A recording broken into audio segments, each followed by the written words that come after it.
నమస్తే welcome to story board.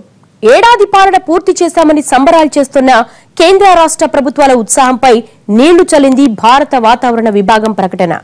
ఈ ఏడాది వర్షపాతం సగటు కంటే కూడా తక్కువగా ఉంటుందని ప్రకటించింది వాతావరణ శాఖ. దక్షిణాది రాష్ట్రాల్లో పరిస్థితి కొంత మెరుగ్గా ఉన్న రైస్ బౌల్ ఆఫ్ ఇండియాగా పిలిచే గంగా మైదాన ప్రాంతం కరువు ఛాయల్లోకి వెళ్లనుంది అనేది ఐఎండీ నివేదిక సారాంశం. ఇప్పటికే వ్యవసాయ రంగంలో వృద్ధి రేటు తక్కువగా ఉంది. ఇలాంటి పరిస్థితుల్లో మరోసారి కరువు దాడి చేస్తే ఊహించడానికి భయంగా ఉంది పరిస్థితి. దీన్ని ఎదుర్కొనేందుకు ప్రభుత్వాలు సిద్ధంగా ఉన్నాయా?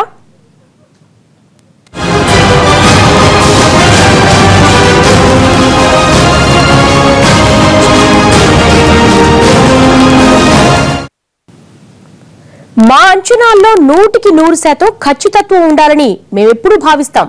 కానీ ఈసారి దేవుడి దయ వల్ల మా నివేదికలన్నీ తప్పైతే బాగుంటుందని ప్రార్థిస్తున్నాను. వాస్తవాలకు కాస్త నాటకీయత జోడించి కేంద్ర మంత్రి హర్షవర్ధన్ చేసిన ఈ ప్రకటన అధికారంలో ఉన్న వాళ్లకు నిద్రలేని రాత్రుల్ని మిగిల్చబోతోంది. ఏడాది పాలన పూర్తి చేశామని ఆనంద డోలికల్లో తేలుతున్న పాలకుల్ని నేల మీదకు తీసుకొస్తోంది. ఈ ఏడాది సగటు వర్షపాతం కంటే తక్కువగా వర్షాలు కురుస్తాయనే ప్రకటనతో కేంద్ర రాష్ట్రాలు అప్రమత్తమయ్యాయి. దేశాన్ని అభివృద్ధి పథంలో పరుగులు పెట్టించాలని భావిస్తోన్న ఎన్డీఏ ప్రభుత్వానికి ఇది ఏమాత్రం మింగుడుపడని అంశం. మొత్తం జనాభాలో 70% మంది వ్యవసాయంపై ఆధారపడిన దేశంలో వర్షపాతం సగటు స్థాయి కంటే తక్కువగా ఉంటుందనే దానికంటే చేదు నిజం, కఠిన వాస్తవం ఏముంటుంది? ఈ ఏడాది రుతుపవనాలు ముందే వస్తాయని చెప్పినా నైరుతి రావడానికి ఇంకా వారం రోజులు పడుతుందంటున్నారు వాతావరణ శాఖ అధికారులు. ఇటీవలి కాలంలో ఎన్నడూ లేని విధంగా ఎండలు జనాన్ని ఠారెత్తించాయి. మార్తాండు ప్రతాపానికి ఈ ఏడాది తెలుగు రాష్ట్రాలతో పాటు దేశవ్యాప్తంగా 2,500 మంది చనిపోయారు. ఎండల తీవ్రత ఎంతగా అల్లాడించిందో వర్షాలు సరిగ్గా పడవనే ప్రకటన అదే స్థాయిలో బాధిస్తోంది. आज जब हमारी लेटेस्ट जो कैलकुलेशन जिसके आधार पर 2 जून को हम आपके सामने बात कर रहे हैं, तब हमारी जो डिपार्टमेंट की कैलकुलेशन के हिसाब से इस वर्ष मॉनसून के 88% ±4% होने की संभावना है. और यह थोड़ा एक प्रकार से दुखद भी है कि जो 2 महीने पहले हमारी संभावना थी उससे थोड़ा सा मानसून के रेनफॉल के कम होने की संभावना की हम आज बात कर रहे हैं. గతేడాది కూడా దాదాపు ఇలాంటి పరిస్థితులే ఎదురయ్యాయి. 2013లో వ్యవసాయ వృద్ధి రేటు దాదాపు 4% ఉంటే గతేడాది అది 2.5%కి పడిపోయింది.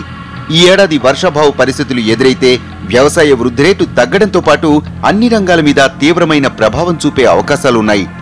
ఏప్రిల్లో కేంద్ర వాతావరణ అంచనాల ప్రకారం ఈ ఏడాది సగటు వర్షపాతం 93% మాత్రమే ఉంటుందని తెలిపిన అధికారులు దాన్ని మరింత సవరించి 88% మాత్రమే వర్షం కురుస్తుందని ప్రకటించారు. వర్షపాతం 90% కంటే తక్కువగా ఉంటే కరువు వచ్చినట్లేనని ప్రభుత్వం చెబుతోంది.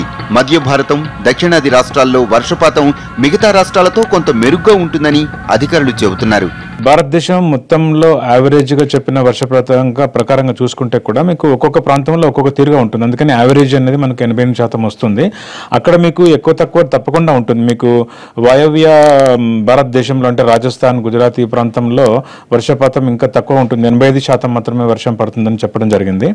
సో ఆ ప్రాంతానికి ఈ ప్రాంతానికి మనకు పోల్చుకోవాల్సిన అవసరం లేదు. ఆల్ ఇండియాగా చెప్పిన ఏదైతే ప్రభావం ఉందో అది అంతటా ఉంటుంది. దాంతోపాటు మన దక్షిణ భారతదేశంలో ఆంధ్రప్రదేశ్, తెలంగాణలో కూడా ఉంటుంది. కేంద్ర ప్రభుత్వం వాతావరణ విభాగం ఏర్పాటు చేసిన తర్వాత ఇంత తక్కువ స్థాయిలో వర్షాలు పడతాయని తేలటం ఇదే తొలిసారి.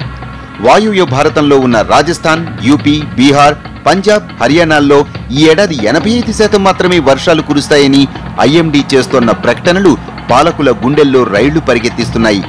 దేశంలో ఆహార ధాన్యాలు ఎక్కువగా పండించే రాష్ట్రాల్లో బీహార్, పంజాబ్ అగ్రస్థానంలో ఉన్నాయి. ఇక్కడ కరువు ఏర్పడితే తలెత్తే పరిస్థితుల్ని ఊహించడమే కష్టం. ఏ విధంగా చూసినా ఈ ఏడాది ఆహార ధాన్యాల ధరలకు రెక్కలు రావటం ఖాయంగా కనిపిస్తోంది.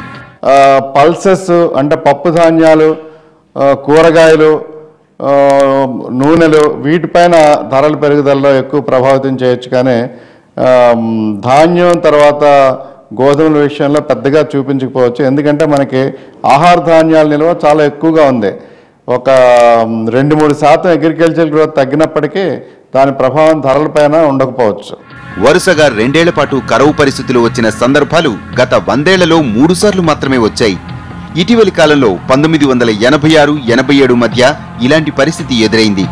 గతేడాది కరువు కారణంగా యూపీ, రాజస్థాన్, పంజాబ్, హర్యానాల్లో భూగర్భ జలాలు పడిపోయాయి. తెలంగాణ, మహారాష్ట్ర, బుందేల్ఖండ్ ప్రాంతాల్లో రైతుల ఆత్మహత్యలు కూడా పెరిగాయి. ఇప్పటికే అకాల వర్షాల వల్ల యూపీ, మధ్యప్రదేశ్, హర్యానా రైతులు తీవ్రంగా నష్టపోయారు. అంతలోనే కరువు రావడంతో ప్రభుత్వాలకు కూడా ఏం చేయాలో అర్థం కాని పరిస్థితి. అకాల వర్షాలు, తీవ్ర వర్షాభావ పరిస్థితులతో వ్యవసాయ రంగం తీవ్రంగా నష్టపోతోంది. పరిశ్రమలకు 8 లక్షల కోట్ల రాయితీలు ఇస్తోన్న కేంద్ర ప్రభుత్వం రైతుల విషయంలో అలాంటి ఉదారత్వాన్ని ప్రదర్శించలేకపోతోంది. రైతుల్లో అంతులేని అసంతృప్తి ఆల్రెడీ మొదలైంది. మీరేదో ఊరికే పైపైన చేసుకొని పోదాం అనుకుంటున్నారు, అది పొరపాటు. ఈ వర్షకాలం ఈ ఖరీఫ్లో 2015 ఖరీఫ్లో ఖచ్చితంగా మీకు కనపడేది ఏంటంటే, ఒకటి, వర్షాలు సక్రమంగా రాదని చెప్పి మీరే శాస్త్రవేత్తలు చెప్పిండారు. ధరల విషయంలో మీరు చాలా అస్తవ్యస్తంగా మీరు ప్రవర్తిస్తున్నారు. రైతుల విషయంలో ఏదో అరాకొరా చేసేసి రైతు సమస్యలన్నీ పరిష్కారమైందని అనుకుంటున్నారు.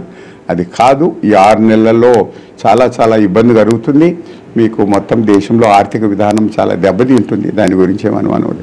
అకాల వర్షాలు, బండలు పగిలిపోయేంత ఎండలు, ఋతుపవనాల ఆలస్యం, ఆ తర్వాత కరువు పరిస్థితులు ఇటీవలి కాలంలో ఎదురవుతోన్న వాతావరణ చక్రమిది. దీనంతటికీ కారణం ఎల్నినో అనే చెబుతోంది కేంద్ర వాతావరణ విభాగం. ఎల్నినో వల్ల వాతావరణ పరిస్థితులు ఊహించని రీతిలో మారిపోతాయని చెబుతున్నారు. గతంలో 2001 నుంచి 2004 మధ్య ఎల్నినో ఎఫెక్ట్ వల్ల దేశంలో కరువు పరిస్థితులు రాజ్యమేలాయి. అప్పట్లో మహారాష్ట్ర, ఆంధ్రప్రదేశ్, కర్ణాటకల్లో వేల మంది రైతులు ఆత్మహత్యలు చేసుకోవాల్సిన పరిస్థితి తలెత్తింది. ఎల్నినో చూపించే ప్రభావంపై రైతులు, వ్యవసాయ శాస్త్రవేత్తలు, వ్యాపార, పారిశ్రామిక వర్గాలు, ఇన్వెస్టర్లు కూడా ఆందోళనలో ఉన్నారు. మీకు ధరలు విపరీతంగా పెరుగుతాయి, ఎకానమీ చాలా దెబ్బతింటుంది. ఈరోజు అది ఈ స్టాక్ మార్కెట్ చాలా దెబ్బతినింది. రాబోయే సంవత్సరం చాలా తీవ్రమైన సమస్యలు వస్తాయి. మొత్తం మేమనుకోవటం దేశంలోని మొత్తం వ్యవసాయ పరిశ్రమ రంగం, సర్వీస్ రంగం అన్నీ దెబ్బతింటాయి. ఎల్నినో ప్రభావం వచ్చినప్పుడు అప్పుడు ఇప్పుడు ప్రధానమంత్రులు వేరైనా కేంద్రంలో ఎన్డీఏ ప్రభుత్వమే ఉండటం కాకతాళీయమే కావచ్చు. కానీ అప్పట్లో ఆహార ధాన్యాల నిల్వలు సమృద్ధిగా ఉన్నాయి. దీంతో నాటి కరువు పరిస్థితిని వాజ్పేయి సమర్థంగా ఎదుర్కొన్నారు. ప్రస్తుతం ఆ పరిస్థితి లేదు. మోడీ దీన్ని ఎలా ఎదుర్కొంటారు? 2015 మోడీ సమర్థతకు మరో సవాలుగా మారింది. స్టోరీ బోర్డులో షార్ట్